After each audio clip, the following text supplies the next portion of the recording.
paz do Senhor a todos. Bem-vindo a mais um culto, mais uma noite que a gente vai estar celebrando ao nosso Deus. Eu gostaria de convidar todos a ficarem de pé. Aí eu vou ler só um versículo, nem precisa abrir a Bíblia, que está em 1 Tessalonicenses, capítulo 5, versículo 18, que a palavra de Deus fala assim: deem graças em todas as circunstâncias, pois esta é a vontade de Deus para vocês em Jesus Cristo. Talvez seja a mais conhecida na Almeida, que está escrito: em tudo deem graças. E essa é a parte final da carta de Paulo, da igreja de Tessalônica, fazendo algumas recomendações. E em tudo dai graças, ele tem no primeiro sentido que devemos dar graças a Deus em todo o tempo, não somente aqui no culto, mas no trajeto para a nossa casa, na hora que a gente estivermos jantando, e agradecer pela provisão de Deus, agradecer pelo dia de folga que amanhã teremos, ao acordar possamos ir trabalhar, possamos dar graças em todo o tempo. E também ele tem um segundo sentido, que possamos dar graças em qualquer situação, seja ela boa ou ruim, seja agradável ou não, seja uma situação planejada ou inesperada. E nesse tempo de pandemia, guerras, devemos dar graças não pelas coisas ruins que têm acontecido no mundo e também com a gente, mas devemos dar graças pela presença de Deus em toda aflição e toda dificuldade. Amém?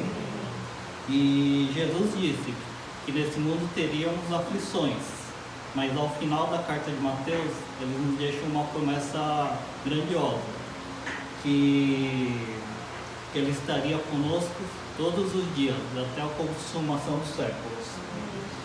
Que possamos em tudo dar graças, porque ele está conosco, tanto na dificuldade como na alegria. E que Deus está no controle de todas as coisas e que Ele tem nos sustentado. Amém? Vamos orar. Pai, em nome de Jesus, graças te damos por esse dia, por o Senhor ter nos sustentado nas horas de dificuldade, nesse mundo que está o caos da pandemia, as guerras que estão acontecendo no Oriente Médio. O Senhor está no controle de tudo, o Senhor é soberano, assim como Jó, o Senhor tem mostrado que o Senhor é Deus desde o começo das coisas. O Senhor tem feito todas as coisas, o Senhor fez. Que o Senhor possa estar cuidando das nossas vidas, que possamos guardar no coração que o Senhor é soberano, que o Senhor está conosco todos os dias, que as aflições, as guerras, as pandemias, que elas possamos ver o que o Senhor quer falar conosco nesse período. Que o Senhor possa estar nos confortando, nos exortando, que tudo isso sabemos que o Senhor tem algo a dizer para nós. Que o Senhor possa estar trabalhando em nossos corações, não nos deixe ficar acomodados, estagnados na vida espiritual, mas possamos crescer cada dia mais possamos estar tendo mais comunhão com o Senhor, que, como a tua palavra diz, todas as coisas cooperam para o bem daqueles que amam o Senhor. Amém. Que o Senhor trabalhe em nossos corações, que a sua disciplina é tão boa e tão agradável para seus santos. Que o Senhor abençoe essa noite, que a tua palavra seja como flecha em nossos corações, que saiamos daqui diferentes, transformados, buscando fazer a tua vontade, obedecendo em tudo que o Senhor tem nos dito. É verdade. Que o Senhor abençoe essa noite, em nome de Jesus. Amém. Amém. Pode se assentar, queridos. Graça e a paz, né, para todos. Vamos abrir a nossa Bíblia no livro de João, capítulo 3. Nós vamos estar lendo a partir do versículo 22 até o versículo de número 36. João, capítulo 3, do versículo 22 até o versículo de número 36, nós vamos estar lendo. Amém? Todo mundo já achou? Já, né? Ok. Então fala assim, vamos ler a partir do versículo 22. Fala assim: depois disso, foi Jesus com seus discípulos para a terra da Judéia. Ali permaneceu com eles e batizava. Ora, João estava também batizando em Enom, perto de Salim, porque havia ali muitas águas, e para lá concorria o povo e era batizado. Pois João ainda não tinha sido encarcerado. Ora, entre os discípulos de João e uns judeus suscitou-se uma contenda com respeito à purificação. E foram ter com João e lhe disseram: Mestre, aquele que estava contigo, além do Jordão, do qual tens dado testemunho, está batizando, e todos lhe saem ao encontro. Respondeu João: o homem não pode receber coisa alguma, se do céu não lhe for dada. Vós mesmos sois testemunha de que vos disse: eu não sou o Cristo, mas fui enviado como seu precursor. O que tem a noiva é o noivo. O amigo do noivo, que está presente e ouve, muito se regozija por causa da voz do noivo, pois esta alegria já se cumpriu em mim. Convém que ele cresça e que eu diminua. 31. Quem vem das alturas certamente está acima de todos. Quem vem da terra é terreno e fala da terra. Quem veio do céu está acima de todos e testifica o que tem visto e ouvido. Contudo, ninguém aceita o seu testemunho. Quem todavia lhe aceita o testemunho, por sua vez, certifica que Deus é verdadeiro, pois o enviado de Deus fala as palavras dele, porque Deus não dá o Espírito por medida. 35. O Pai ama o Filho e todas as coisas tem confiado às suas mãos. Por isso, quem crê no Filho tem a vida eterna, e o que todavia se mantém rebelde contra o Filho não verá a vida, mas sobre ele permanece a ira de Deus. Vamos orar. Deus, em nome de Jesus, nós queremos pedir a Tua bênção, a Tua graça sobre as nossas vidas. Peça ao Senhor para que o Senhor possa falar através da Tua palavra ao coração, Pai, do Teu povo. Nesse momento, Pai, eu clamo a Ti, para que o Senhor também repreenda todo passarinheiro do nosso meio, toda e qualquer ação que queira dispersar as nossas mentes, queira roubar essa palavra do nosso coração, que caia por terra nesta hora em nome de Jesus, e que o Senhor possa realmente falar de uma forma profunda, tremenda ao nosso coração, que nós possamos aprender coisas preciosas de Ti, e acima de tudo que nós possamos colocar em prática todas essas verdades que vão ser apresentadas nesta hora. Por isso, Pai, Te louvamos, Te agradecemos e pedimos as Tuas bênçãos para a honra e glória do Teu santo nome que eu clamo e peço a Ti, em nome de Jesus, amém.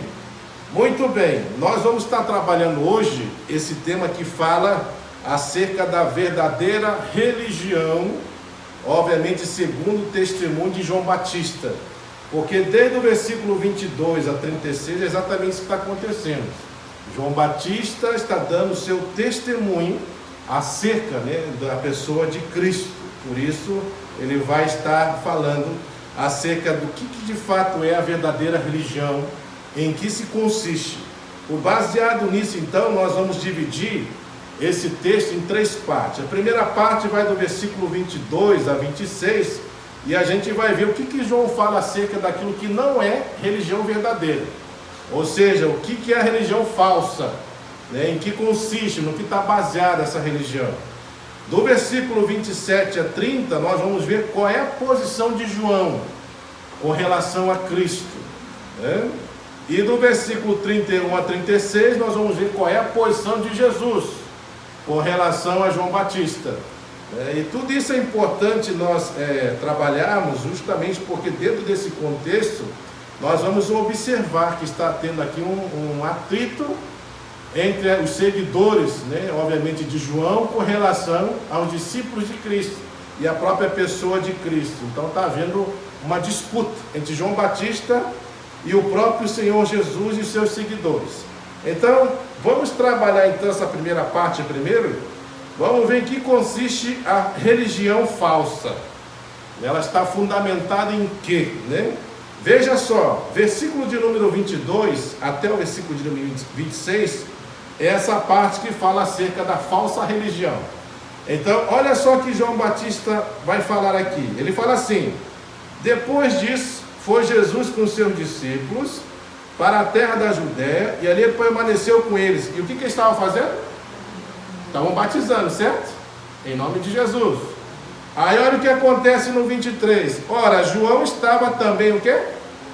Batizando em Enom, perto de Salim, porque havia ali muitas águas e para lá concorria o povo e era batizado. Então perceba que está tendo aqui uma relação entre João Batista e a pessoa de Cristo, os seus discípulos de João, os discípulos de Cristo, e a gente vai ver que os dois estão fazendo a mesma coisa, eles estão em lugares separados, obviamente, mas eles estão batizando pessoas, isso está acontecendo. Vamos lá, 24. Pois João ainda não tinha sido encarcerado. A gente já conhece a história de João Batista, João Batista, lá na frente, ele vai ser preso justamente porque ele chamou a atenção de Herodes, porque queria ficar com a esposa do seu irmão. E por causa disso, ele foi preso, e aí a gente vai ver depois a história, ele vai ser degolado por causa dessa ação também.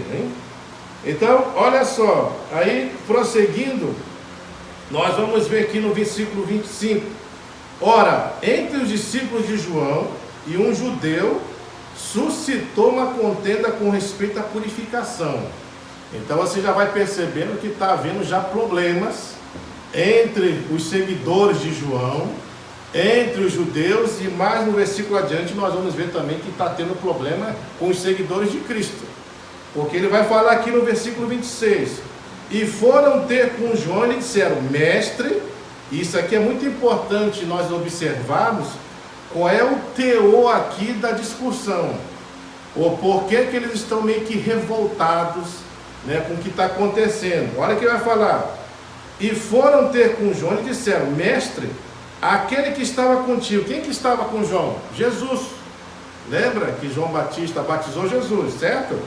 Então ele está falando disso, aquele que estava contigo além do Jordão, do qual tem dado testemunho, e obviamente João Batista está dando testemunho acerca de Cristo, como Messias, como Salvador. Aí olha só o interessante, está batizando. Olha o que eles estão falando, os discípulos de João: olha, esse Jesus aí, João, que estava com você, ele está batizando. Então olha o que está acontecendo aqui, ele está afirmando que ele está batizando.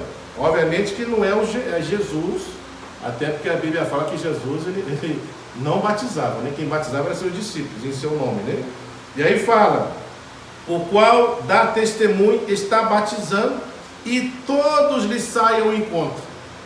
Então, qual é a preocupação dos discípulos de João Batista? É que a popularidade de João Batista está o quê? Caindo. É que as pessoas estão o quê? Seguindo a Jesus, estão deixando de seguir a João. Os discípulos de João estão observando que João, de alguma forma ou outra, está sendo o quê? Desprestigiado. Está perdendo popularidade, está perdendo sucesso.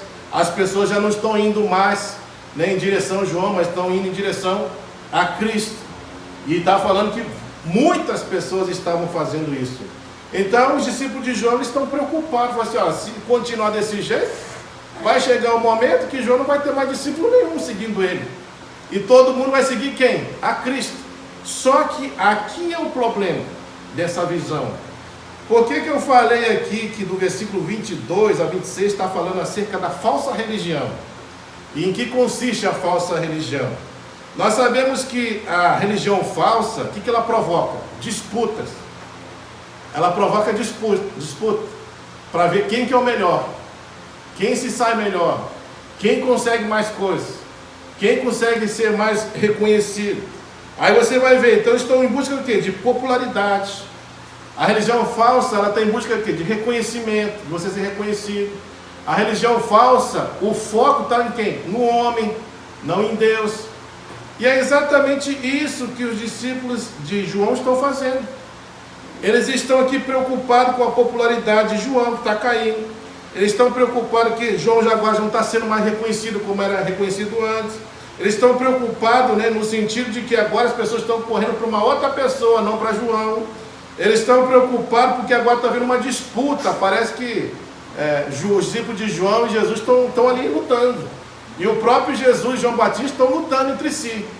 Mas isso não é verdade. Isso não é verdade. E o que João Batista começa a fazer aqui é o que? É corrigir essa ideia. É corrigir essas ações. É mostrar para os seus discípulos que não é por aí. Que na verdade João Batista em nenhum momento, né, buscou isso para si. Né, em nenhum momento quis glória para si. E não é à toa que a gente vê, né, que ele fala, importa que o Senhor cresça, eu diminua. A gente vê que o foco de João não está nele, mas está em quem? Em Cristo.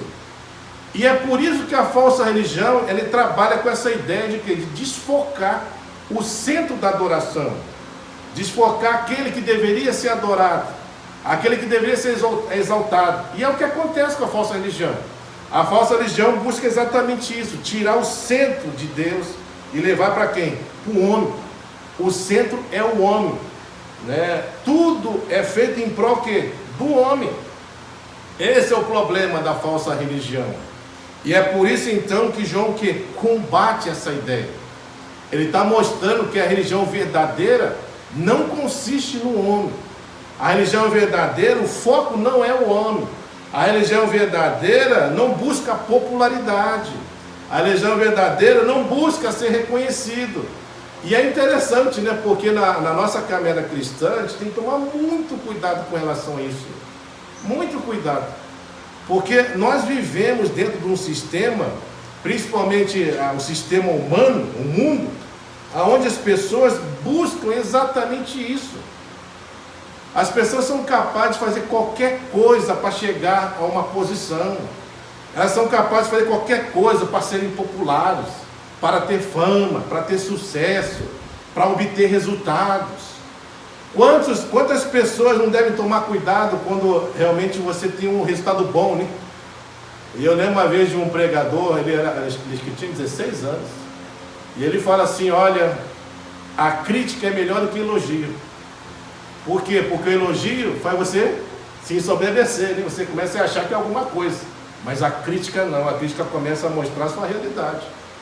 Ela mostra de fato os defeitos que você tem, o que você precisa melhorar, e isso pode te manter no estado de humildade. Mas o elogio é perigosíssimo. Quando alguém chega para você, nossa, você canta bem, nossa, você toca bem, nossa, você prega bem, nossa, você realmente é uma pessoa, né, que tem um conhecimento profundo, nossa, mas eu nunca vi alguém que nem você.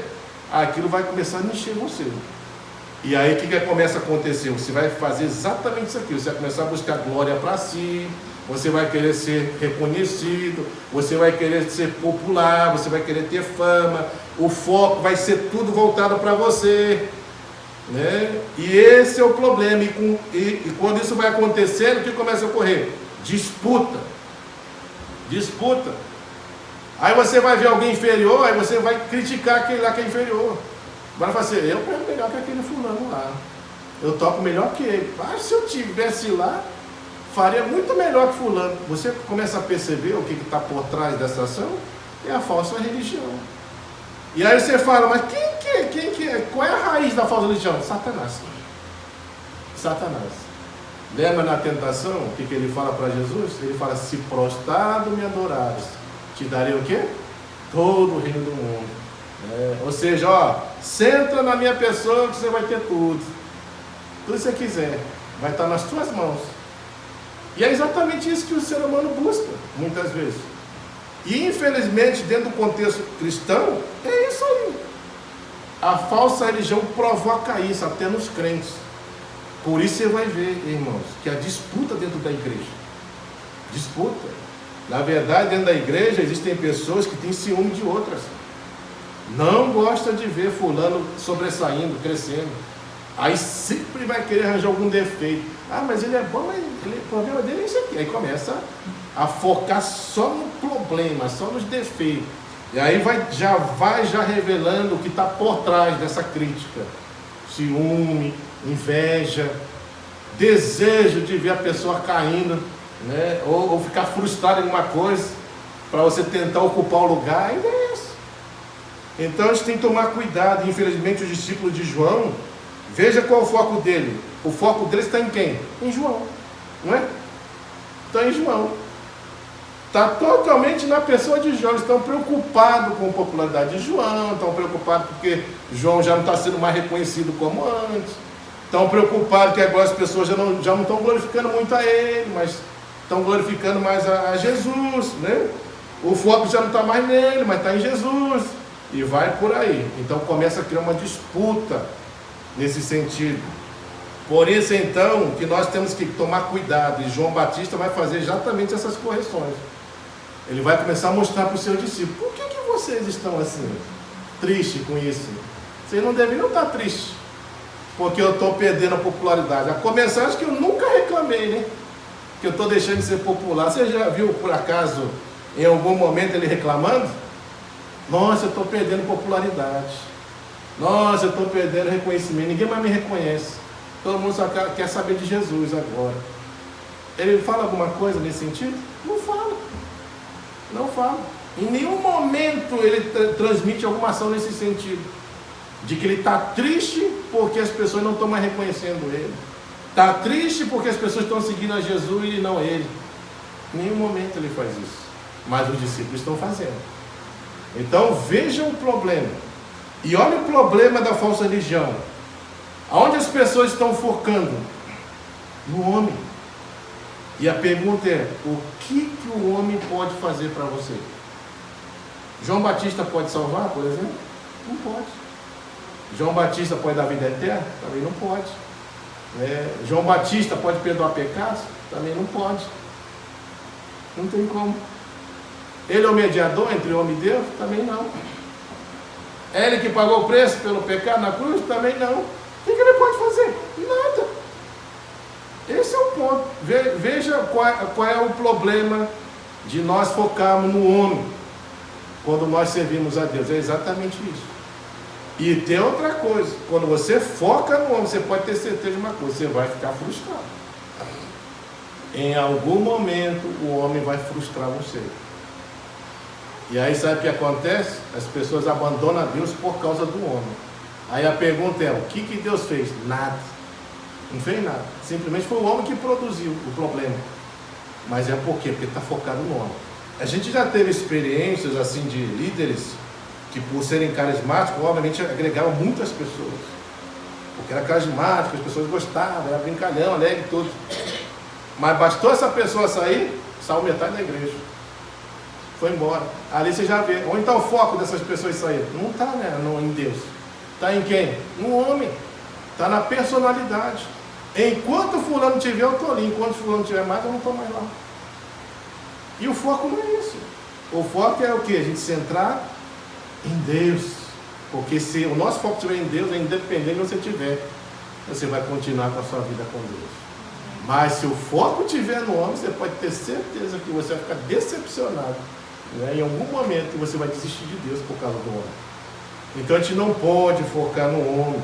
Por isso que eu sempre costumo falar aí, irmãos, nós temos que aproveitar a comunhão que nós temos, né? Isso é fato. Mas nunca fique preso na pessoa do homem. Nunca sirva a Deus por causa de homens. Não faça isso. Não faça que nesses discípulos, que por mais que eles estão sendo fiéis, por mais que eles estão sendo zelosos, isso aqui não vai levar eles a Deus, vivendo dessa forma. Não leva. E não vai desenvolver a sua espiritualidade. Por quê? Porque o foco está no homem. E o homem não pode fazer isso. Mas Jesus pode, né? Então veja, essa é a primeira parte. A falsa religião que consiste. Então nós temos que tomar cuidado. A segunda parte, veja a posição de João agora com relação a Cristo. Isso aqui chama muita atenção, porque do versículo 27 a 30, olha o que ele fala aí. 27 a 30, né? Opa, eu não texto errado. 27 a 30 fala assim: respondeu João, o homem, depois de ter ouvido, né, os discípulos falarem acerca, né, reclamando acerca disso, né, tá muita gente indo lá para Jesus, ele está batizando mais gente, mais do que a gente, as pessoas não estão mais indo a seguir o Senhor, mas estão seguindo ao Jesus. Olha só a posição de João, isso aqui é muito importante. Veja o foco de João, veja, ele sabe a posição dele com relação a Cristo. 27 ele fala: respondeu João, o homem não pode receber coisa alguma se do céu não lhe foi o que dado. Já começa por aqui. O que João está falando é, se Jesus faz o que faz, ele está fazendo porque tem autoridade do Pai, porque ele foi enviado pelo Pai, né? Lembra do texto que fala que João sabia que aquele a quem a pomba posasse, esse era o Filho de Deus. E aí quando ele vai batizar Jesus, é exatamente isso que acontece.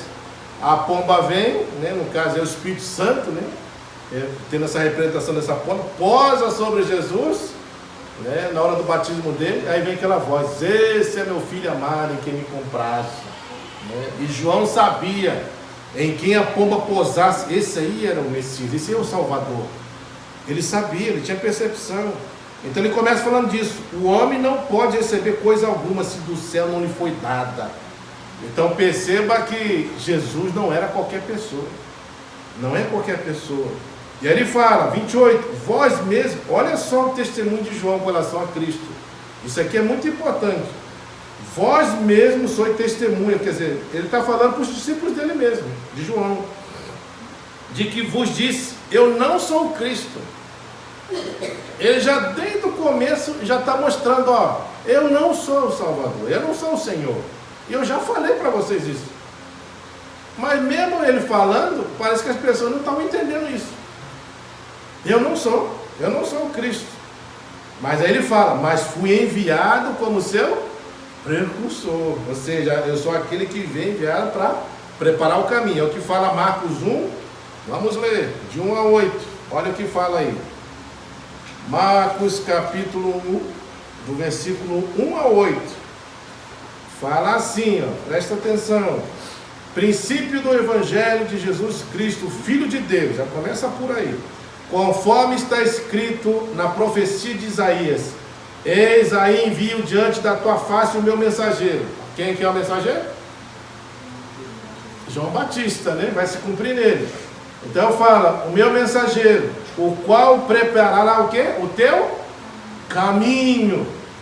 E fala, voz do que clama no deserto, preparai o caminho do Senhor, endireitai suas veredas. E aí aparece João Batista no deserto pregando o quê? Batismo de arrependimento para remissão de pecados. Então veja, João Batista ele tinha consciência de que realmente ele foi enviado para quê? Para preparar o caminho de Cristo, para preparar a manifestação do Messias. E como é que ele faz isso? Trazendo mensagem acerca de arrependimento. E é isso aí mesmo. O Messias, para poder salvar, para poder realmente uma pessoa fazer parte do seu reino, qual é o processo? Começa por arrependimento. Porque se eu e você não reconhecemos, né, que nós somos pecadores, que nós somos falhos, que nós precisamos de Deus, o que vai poder a pessoa fazer para ter uma vida com Deus? Não vai poder fazer absolutamente nada se eu não reconheço que eu sou um pecador, que eu sou falho, que eu sou débil, que eu preciso de Deus. Então ele está pregoando o quê? Arrependimento. E aí continua. Sim, e saíam a ter com ele toda a província da Judéia, todos os habitantes de Jerusalém, e confessando os seus pecados, eram batizados por ele no Rio Jordão, batismo de arrependimento. As vestes de João eram feitas de pelos de camelo, e ele trazia um cinto de couro, e se alimentava de gafanhotos e mel silvestre, e pregava dizendo, após mim, vem aquele que é mais poderoso do que eu, do qual não sou digno de curvando-me, desatar as correias das sandálias. Você está vendo que João está sempre apontando para quem? para Jesus, não é? Ele nunca aponta para ele está apontando para Jesus. Ó, vem um aí depois de mim, no qual não sou digno, né, de desatar as correias das suas sandálias. E vai vir alguém, né? E aí fala, eu vos tenho batizado com água, ele porém vos batizará com o Espírito Santo. Em outras palavras, João está falando, literalmente, fala assim, ó, o que vem depois de mim é muito mais poderoso.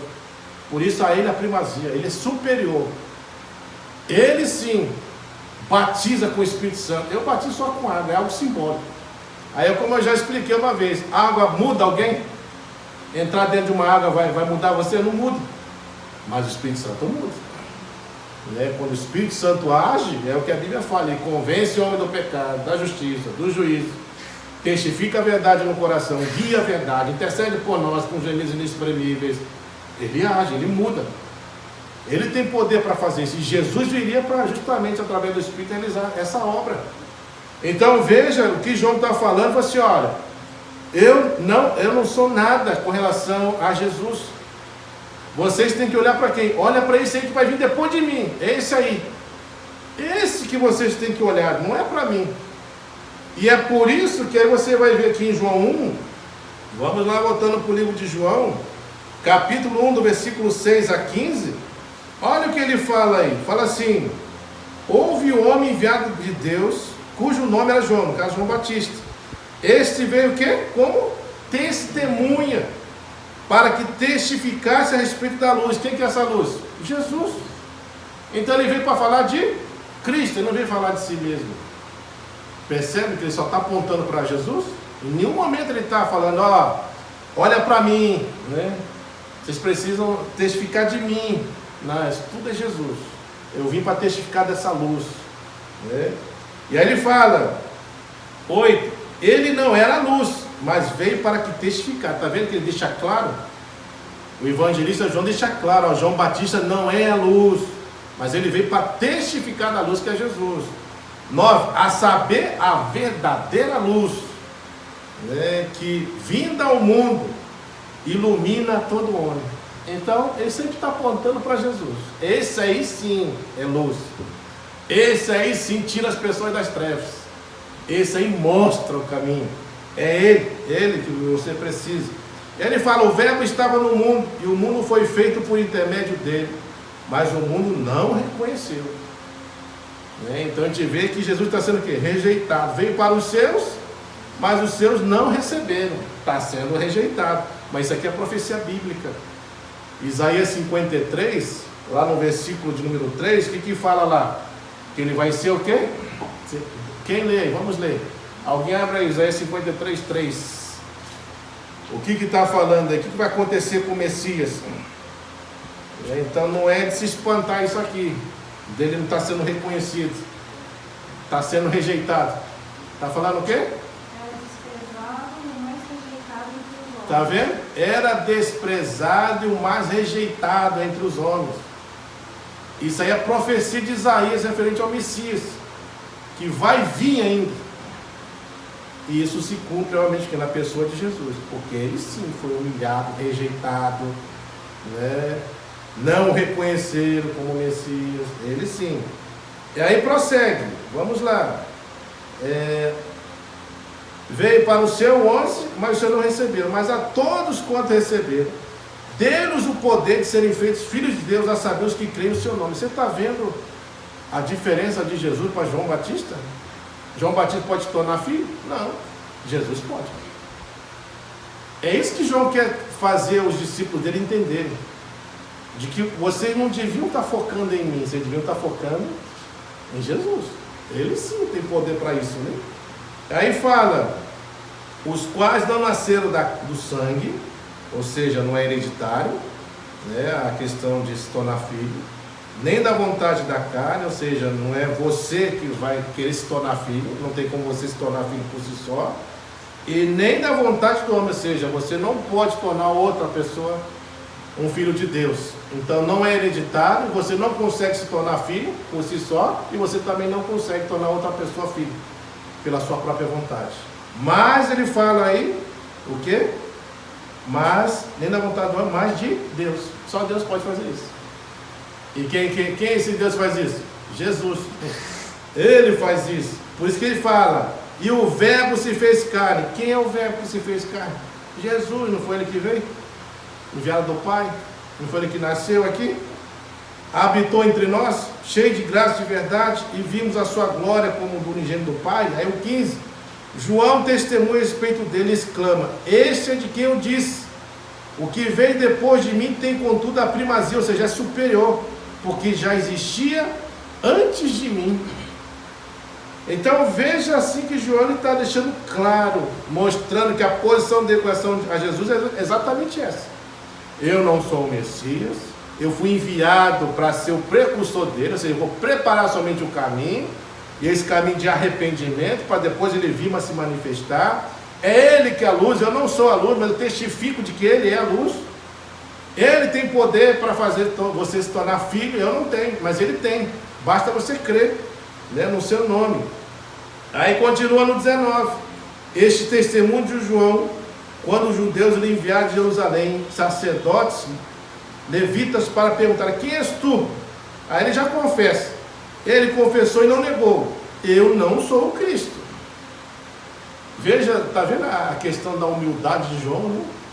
Em nenhum momento ele reivindica ser o próprio Cristo, pelo contrário, já deixa claro, eu não sou, eu já estou falando, eu não sou o Cristo, né? Então eu perguntar, quem pois é?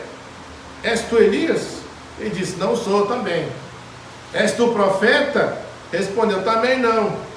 Então as pessoas insistindo, então nos declara quem você é. Aí ele fala, repete aí no versículo 23, eu sou a voz que clama no deserto, endireitai o caminho do Senhor, como disse o profeta Isaías, ou seja, eu sou aquele que vou preparar o caminho.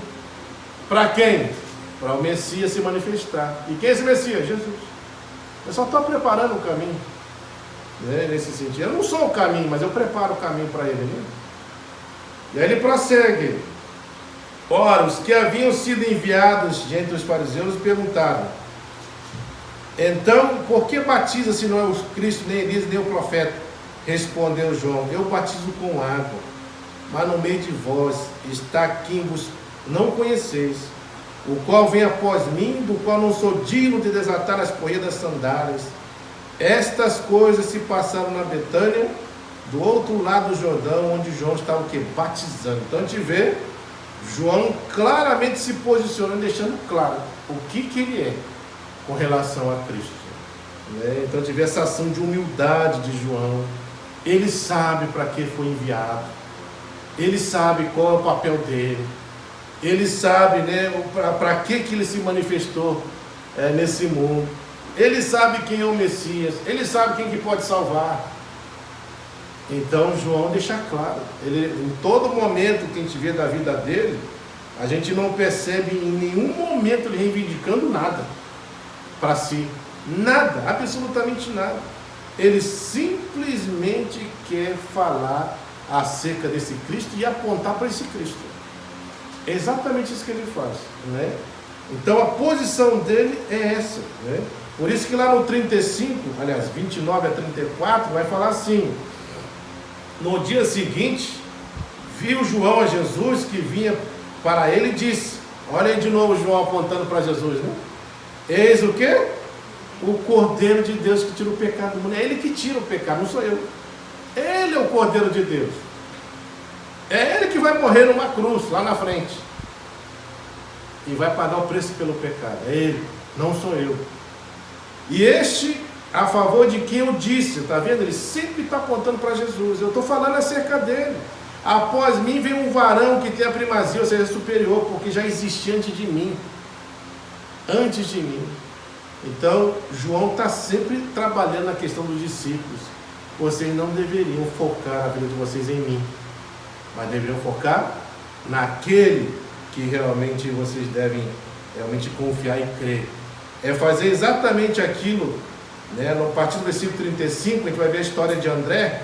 Olha o que ele faz, ó. No dia seguinte, né? Aí vai falando, estava João outra vez na companhia de 2 dos seus discípulos, e vendo Jesus passar, disse, de novo ele está apontando, tá vendo? Ele está falando, eu sou o Cordeiro, não, eis o Cordeiro, é isso aí, ó. Esse é o Cordeiro de Deus. Aí quem que faz os 2 discípulos? Ouviram dizer isto? seguiram quem? Jesus. É exatamente isso aqui que João quer ensinar para os discípulos dele. Vocês deveriam seguir Jesus. Vocês de fato são meus discípulos, mas vocês deveriam seguir a ele. E João não está preocupado de fato com popularidade, não. Ele não está preocupado em ser reconhecido. Ele quer que as pessoas reconheçam Jesus. Vão até ele, sigam a ele, sirvam a ele. Porque ele sim pode fazer algo por todos nós. Né? E aí ele continua. Versículo de número... Opa, onde ele está aqui? 38. E Jesus voltando e vendo os que seguiam, disseram: que buscai? Disseram: Rabi, que quer dizer mestre, aonde assiste, ou seja, onde você está morando? Respondeu: vinde e vede. Foram, pois, e viram onde Jesus estava morando, e ficaram com ele aquele dia, sendo mais ou menos a hora 10ª. Era André, o irmão de Simão Pedro, um dos que tinham ouvido o testemunho de João. Está vendo aí? João de novo Batista, testemunhando acerca desse Jesus, falando: esse é o Cordeiro de Deus, que tira o pecado do mundo. E aí, seguindo Jesus, ele achou primeiro o seu próprio irmão Simão, a quem ele disse: achamos o Messias, que quer dizer que? Cristo. Então Jesus, quando fala Jesus, o Messias, é exatamente isso, né? Ele é o Cristo, ele é o Salvador, essa é a ideia, né? Então veja que toda essa ação de João mostra uma coisa importantíssima para nós, como cristãos. João em nenhum momento está buscando nada para ele, em nenhum momento quer ser reconhecido. Ele, na verdade, ele se posiciona, ele sabe quem ele é, ele sabe por que foi chamado, ele sabe a sua tarefa, o propósito da sua existência. Ele quer mostrar e apontar, fala assim: olha, vocês precisam sim se arrepender, mas lembre-se, olha para aquele que vai realmente transformar a vida de vocês, vai tornar vocês filhos, vai dar a vida eterna, vai pagar o preço pelos seus pecados, vai te livrar da condenação eterna. Olha para ele, porque ele é o Salvador, ele é o Messias. Essa é a posição de João, que nós vemos aí, ele trabalhando, do versículo de número 27 até o 30, por isso que ele fala, 27, respondeu João: o homem não pode receber coisa alguma se do céu não for dado. Vós mesmos sois testemunha de que vos disse: eu não sou o Cristo, mas fui enviado para ser o seu precursor. O que tem a noiva é o noivo. O amigo do noivo está presente e ouve muito e se alegra por causa da voz do noivo. Ele está falando de Jesus. Pois essa alegria já cumpriu em mim. Ele está feliz com Jesus. Ele não está revoltado com Jesus, como os discípulos de João estavam revoltados, porque João estava perdendo popularidade. Não, ele está se alegrando com Jesus. E é por isso que no 30 ele fala exatamente isso aqui, para mostrar e finalizar o papel dele. Ele fala: convém que ele cresça e que eu diminua. Sabe o que João está falando aqui? Eu estou saindo de cena. Eu estou saindo de cena. Não olhe mais para mim, mas olha para ele. É ele que tem que ser visto, é ele que tem que ser reconhecido, é ele que vocês têm que buscar. Eu já fiz o meu papel. Eu vim aqui preparar o caminho para ele. E ele já veio, já se manifestou. Siga ele. Ele é o Cordeiro de Deus que tira o pecado. Creia nele, porque você se torna filho. Creia nele, que você vai ter vida eterna. Creia nele, seus pecados serão perdoados. É isso que ele está falando. Então ele sai de cena. Eu quero diminuir, ou seja, não olha mais para mim, olha para ele. Então a gente, olhando assim para João, a gente vê essa ação bonita da parte dele, né? De nenhum momento reivindicar coisa nenhuma. E é uma tentação, né, irmãos? Se a gente for pensar, é uma tentação gigantesca. Quando você consegue exercer uma influência sobre a vida de pessoas, e você não ser tentado a não acabar querendo buscar glória para si, né? Tem gente que aproveita essas situações justamente para buscar glória para si mesmo. Principalmente hoje, né, as lideranças neopentecostais fazem exatamente isso. Elas querem que as pessoas reconheçam o que elas fazem. Por isso você vai ver que geralmente os slogans estão falando assim: ó, vem para cá, teu problema acaba. Olha, quando ele ora, Deus ouve. Quando ele ora, a coisa acontece. É tudo voltado para o homem, né? Não é Deus não. Quer dizer, é a oração daquele homem que faz alguma coisa. Mas a pergunta é, o poder vem de onde? Vem de quem? De Deus, não é do homem. Do homem sem Deus não pode fazer nada. Por isso que Jesus fala, sem mim, nada podeis fazer. Não pode fazer nada sem Jesus. Então a gente vê assim que infelizmente as pessoas, por causa desse desejo de querer almejar, ostentar, buscar glória para si, acabam sendo influenciados por esse lado. E esse é o perigo que todos nós temos que tomar cuidado, de não ficar pensando, né, que essas coisas, não, isso aqui aconteceu com o discípulo de João, comigo não vai acontecer. Acontece também se você não se cuidar. Literalmente pode acabar realmente afetando, né, a sua vida se você realmente não tomar esse cuidado. E João dá esse exemplo tremendo acerca disso, de como nós nos devemos posicionar com relação à pessoa de Cristo. Quem somos nós? Nada. Essa é a verdade, nós não somos nada. Se você faz alguma coisa no reino, você faz porque Deus permite, deu graça, capacidade a você para fazer. Caso contrário, a gente não faria nada. Absolutamente nada. Para você ver, né? A nossa vida, o valor que ela tem nesse sentido, basta Deus só tirar o nosso fogo e acabou. Já era. Acabou a sua existência. Né? E a gente é tão frágil que qualquer coisa bate a gente.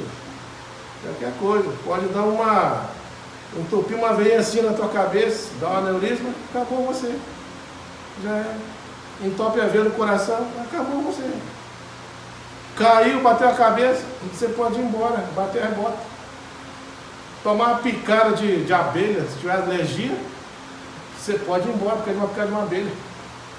Formiga, alergia à planta. Aí você vai vendo o quão frágil nós somos.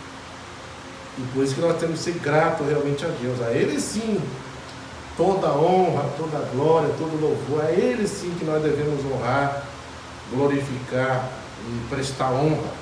Por isso que Paulo fala, a Ele, né, nós devemos realmente focar nisso. Quer comais, quer bebais. Pedro fala também, façais qualquer outra coisa qualquer, faça tudo para a glória dele. É a Ele mesmo. Por isso que é por Ele, para Ele, né, seja todas as coisas. Então Deus realmente é aquele que deve ser glorificado. Então o foco tem que ser na pessoa de Deus. Por isso que João mostra claramente, fala assim, para de olhar para mim, eu sou apenas um homem. Eu sou apenas um instrumento de Deus. Olha para aquele que realmente a gente deve olhar. Creia naquele que a gente deve crer, né? Mais em nenhuma outra pessoa. E por último, do versículo 31 a 36, nós vamos ver a posição de Jesus. Quem Jesus é, né? Veja aí, versículo 31, volta para João, capítulo 3, versículo 31. Olha que vai falar aí. 3,31 fala assim: quem vem das alturas certamente está acima de todos. Quem vem da terra é terreno, e fala da terra. Quem vem do céu está acima de todos. O que João está falando? João está falando de Jesus. Está falando da origem dele. De onde Jesus veio? Do céu. Ele é o Deus encarnado. Ele está acima de fato de todo mundo. É por isso que em Filipenses fala que o nome de Jesus foi dado a ele para quê? Para que ele seja um nome que seja sobre todo nome que se nomeia no céu, na terra, nos infernos. E que todo joelho se dobre, toda língua confesse que Jesus Cristo aqui é o Senhor. Não tem ninguém acima dele. Então o que ele mostra aqui nessa questão? A superioridade de Jesus. Jesus realmente é o Deus Supremo. Ele é o superior a todos. Não tem ninguém acima dele. Então a gente vê que a posição de honra deixa clara. Esse aí sim é superior. Esse veio do céu. Esse está acima de todo mundo. De todos. Então ele já mostra claramente qual deve ser o nosso foco. Jesus. É ele que está acima. Então não deve ser igreja, não deve ser instituição, não deve ser pessoas. Mas deve ser quem? Jesus. Aí o 32 a 33 fala: E testifica de que tem visto e ouvido, contudo ninguém aceita o seu testemunho. Né? E aí é o que a gente falou em Isaías 53. Ele é rejeitado. Mas é esse que está sendo rejeitado, é esse que você tem que crer. Porque aquela profecia de Isaías fala a respeito do Messias. E Jesus é o Messias. Então a gente precisa crer nele. Né? Por isso que aí no versículo 32 e 33, quando fala: quem todavia lhe aceita o testemunho, por sua vez certifica que Deus é verdadeiro. Então, aqui a gente vê que Jesus é reconhecido e aceita o quê? Pelo Pai. O Pai o reconhece, o Pai o aceita, porque é o seu filho amado. Né? E é ele que declara isso mesmo: esse é meu filho amado em quem me comprazo. Né? 34 fala: pois o enviado de Deus fala que as palavras dele, porque Deus não dá o Espírito por medida, ou seja, ele fala a verdade. Por isso que João 8,32 fala, né? Aliás, 14,6, Jesus fala: eu sou o caminho, eu sou a verdade, eu sou a vida, e ninguém vai ao Pai senão por mim. Então, se alguém quer chegar a Deus, é só por meio de Cristo. Você quer conhecer a verdade? Conheça Cristo. Você quer conhecer o verdadeiro caminho? Conheça Cristo. Você quer experimentar a verdadeira vida? Conheça Cristo. Ele está falando que é só Ele. Ele tem a vida verdadeira. Ele é o caminho verdadeiro e Ele é a verdade. Não tem outro que possa fazer isso, proporcionar isso. 35. O Pai ama o Filho, ou seja, Ele é amado do Pai. E todas as coisas têm confiado que nas suas mãos. Ou seja, Ele tem, além da confiança, além de ser amado do Pai, Ele tem autoridade. Deus delegou a Ele toda a autoridade, no céu, na terra, nos infernos. É por isso que tudo tem que submeter a pessoa de Cristo. Tudo. Não tem nada que sai fora do controle de Deus na pessoa de Cristo. Nada. A Ele foi dada a autoridade. Por isso que a gente, como cristão, a gente sabe que tudo que a gente faz em nome de quem? De Jesus. Você expele demônio em nome de Jesus, você cura em nome de Jesus, opera milagre em nome de Jesus, não é?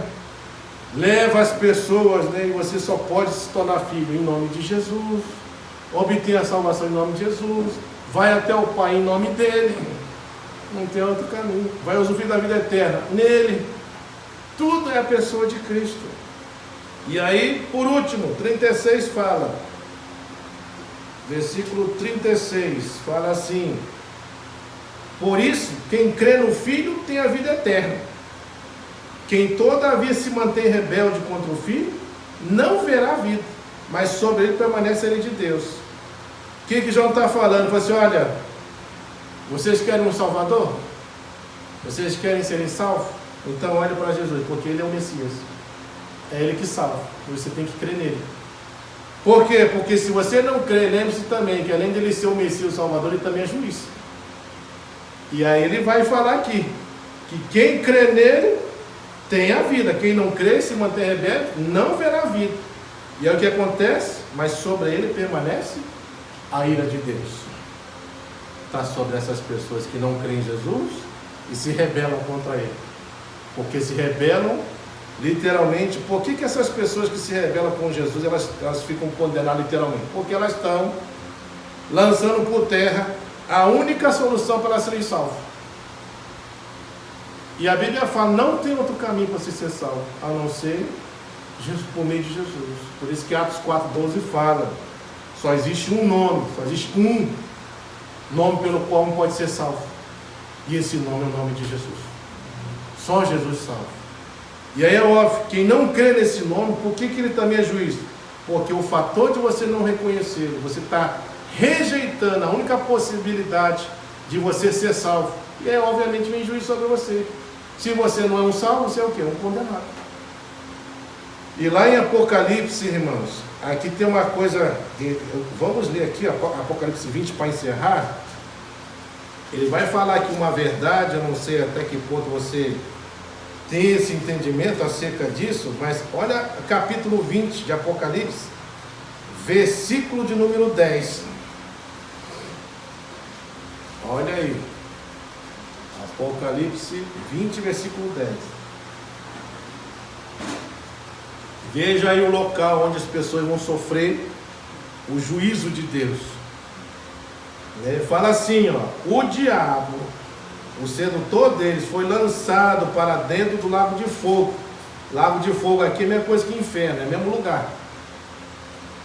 Lago de fogo e enxofre, onde já estão, quem está lá já? A besta, como também o falso profeta, e serão o quê? Atormentados de dia e de noite pelos séculos dos séculos. Aí a pergunta é, que a gente já viu por esse texto aqui, inferno é lugar onde Satanás reina? Não, inferno é lugar de juízo de Deus. As pessoas pensam que o inferno, o diabo está lá esperando. Opa, mais um que eu consegui. E fica lá judiando as pessoas, né? Não é. É por isso que os demônios de Gadareno, quando estavam lá e Jesus se aproximou, e eles falam assim, que nós temos contigo, ó filho do Deus Altíssimo? Veio nos atormentar antes da hora? O que eles estavam falando? Eles sabem que vão ser atormentados. Que um dia o juízo de Deus cairá sobre eles, porque eles já estão condenados. E onde que vai acontecer? Nesse lago de fogo e enxofre, que é o inferno. É lá que isso vai acontecer. E eles serão o quê? Atormentados de dia e de noite pelos séculos do século, ou seja, todo dia. Aí você pergunta assim, a gente já, aqui na Terra, né, qualquer coisinha que você sofre, já fica irritado, né?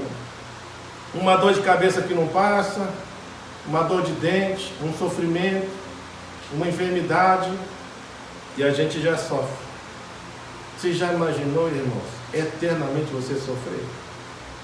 Agora, uma das coisas aqui que eu acredito dentro desse texto aqui, isso obviamente que tem linhas de pensamento diferentes, mas eu entendo aqui que obviamente que Deus não é um carrasco. Deus não vai chegar lá quando fala que serão atormentados dia de noite, vai pegar as pessoas que foram para o inferno e vai ficar lá Deus dando chicotada, chibatada, batendo naqueles que estão lá dentro. Eu não acredito nisso. Mas sabe qual que é o maior tormento aqui?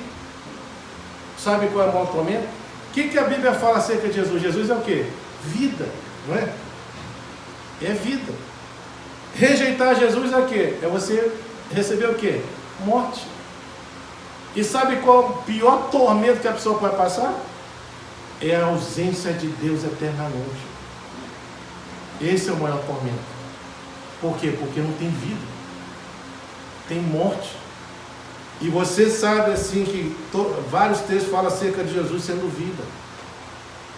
Ele é a videira verdadeira. Ele é essa luz. Ele produz vida.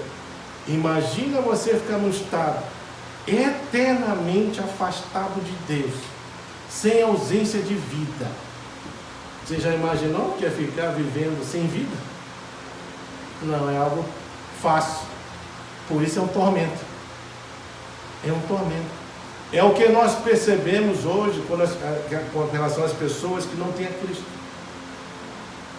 A gente sofre, a gente padece, mas nós temos Deus que nos sustenta, que nos guarda, que nos fortalece. A vida ainda, independente que a gente ainda tenha essa natureza corruptiva, a vida ainda consegue ainda, de alguma forma ou outra, amenizar todas essas dores. Porque nós cremos em um Deus que pode operar, que conforta, que consola, que é o nosso refúgio, a nossa fortaleza, o nosso socorro bem presente na hora da angústia. Mas de alguém que não tem a Deus, vai se refugiar onde? Vai aliviar o sofrimento aonde? Aonde que vai encontrar esperança? Se a esperança já foi rejeitada. Esse é o pior tormento que a pessoa pode ter, porque isso leva a pessoa a uma condenação eterna e uma ausência eterna de Deus. Por isso que quando o pecado entrou no mundo, você vai ver qual é o significado de pecado. É literalmente você ser destituído do quê? Da presença de Deus, não é? E você vê o caos que é o ser humano destituído da presença de Deus. Olha o inferno que é viver uma vida fora da presença de Deus. Eu esses dias tenho visto aquelas reportagens acerca daquele menino que foi morto, né, pelo padrasto, com a ajuda da mãe também, né? Mas pelo menos é tudo que confirma o Henrique Borel. É triste você ver. Apareceu um vídeo, já falei, meu Deus, né? Deu uma dó assim dele, né? Ele veio mancando, puxando a perna, que tinha terminado de passar por uma tortura pelo padrasto. E aí a vontade era pegar aquele menino lá e socorrer ele, né? Tirar ele de lá. Mas isso não pode ocorrer. Esse é o problema da ausência de Deus. E, literalmente, o homem sem Deus não tem direção. O homem sem Deus se autodestrói. É exatamente isso, é perversidade, é maldade. É todo tipo de coisa que você imaginar ruim acontece quando a pessoa não tem a Deus. Por quê? Porque a vida não está nele. Então, esse eu acredito sim, esse vai ser o tormento eterno, de dia e de noite. Você nunca mais poder ter a presença de Deus na sua vida. Nunca mais. E caminhar eternamente sem a presença dele. É o pior tormento que um ser humano pode ter. Isso ultrapassa enfermidades, dores momentâneas, porque tudo nessa vida aqui, por mais difícil que seja, por mais doloroso que seja, que nem esse caso desse menino, em Riborel, graças a Deus ele ia na igreja, com certeza pelo testemunho do pai, era um menino de Deus, mesmo que tenha passado tudo isso, ele está com Cristo. Ele está com Cristo. E Cristo vai consolá-lo. Porque quando nós lemos as testemunhas que vêm da grande tribulação, eles falam, vocês não vão ter mais choro. O sol não vai mais queimar vocês, né? Não vai ter mais dor. Por quê? Porque na Deus é isso mesmo, é consolo, é conforto, é vida que você vai ter. Mas na ausência dele é isso aí, é morte. É morte, é ausência de vida. Aí, meu irmão, minha irmã, não espere boa coisa mesmo, quando você vive sem a presença de Deus. Esse é o grande problema, esse é o grande tormento que as pessoas terão, né, não tendo a pessoa de próprio Deus nas suas vidas, porque a vida não vai estar nisso. Então elas vão se autodestruir literalmente. É um sofrimento que é eterno. Eterno. E que nós possamos olhar para essas verdades e entender que a verdadeira religião consiste em quem? Você focar não no homem, mas em Deus. Não reconhecer o homem, mas reconhecer quem? A Deus. Não buscar glória para si, mas glorificar a Deus. Entender que na pessoa de Cristo tudo isso realmente se concretiza. Ele é a verdadeira religião. É nele que as pessoas podem manter uma vida com Deus. Por isso que a própria palavra religião, ela vem do latim religare, que significa exatamente isso: ligar o homem a Deus. E quem pode fazer essa ligação? Cristo. Cristo pode fazer isso. Então por isso ele é a verdadeira religião. Por isso que é por meio dele que você pode desenvolver relação e vida com Deus e desenvolver isso no seu dia a dia. E que Deus possa nos ajudar a vivenciarmos isso, né, e praticarmos essas verdades, ensinarmos essas verdades e tomarmos o cuidado que toda vez que nós de repente podemos estar vivenciando uma falsa religião, que a gente automaticamente peça a Deus discernimento, peça perdão a Deus, arranque do nosso coração esse desejo de popularidade, esse desejo de ser reconhecido, esse desejo de querer disputar com os outros. Eu sempre falo assim para as pessoas na igreja, eu falei, se surgir um melhor que eu, graças a Deus, não importa. Ah, o fulano prega mais que você, graças a Deus que prega mais. Toca melhor que o senhor, graças a Deus que toca melhor. Ele pode tocar mesmo, não tem problema nenhum. Toque, pregue, é para a glória dele, não é para a minha glória, né? Que a gente faz algo para o Senhor. E assim deve manter sempre esse coração humilde na presença do Senhor e sempre apontando para as pessoas, ó, não sou eu não, é ele. Olha para ele, olha para aquele que realmente pode mudar a sua vida, transformar, tornar você filho, te dar a vida eterna, perdoar os seus pecados. É ele, para ele que você tem que ir. Ele é o Cordeiro de Deus. É ele que você tem que seguir, não sou eu, é ele. Eu apenas sou um instrumento, que pode ser de bênção, mas é apenas instrumento. Um dia também eu passo. Um dia também, como já falei, né? Já estou com 49, né? Ano que vem é meio século. Já está aí já, 50, daqui a pouco 60, 70, 80, pronto, já está perto da beira de chegar realmente a cada dia mais se aproximar de Cristo. E é assim. Quando você depois que partir, acabou-se. Vai ser uma mera lembrança nesse sentido. E a vida prossegue. Mas o bom é saber que, mesmo sendo uma mera lembrança, nós vamos estar lá na presença do nosso Deus, eternamente. Essa é a maior bênção que todo cristão vai ter. Por isso que Jesus fala: venha, benditos do meu Pai. Foi fiel no pouco, no muito vou acrescentar. Venha. Usufrua, né, das bênçãos da vida eterna. E é isso que a gente deve procurar, proclamar e viver no nosso dia a dia. Amém? Vamos orar. Deus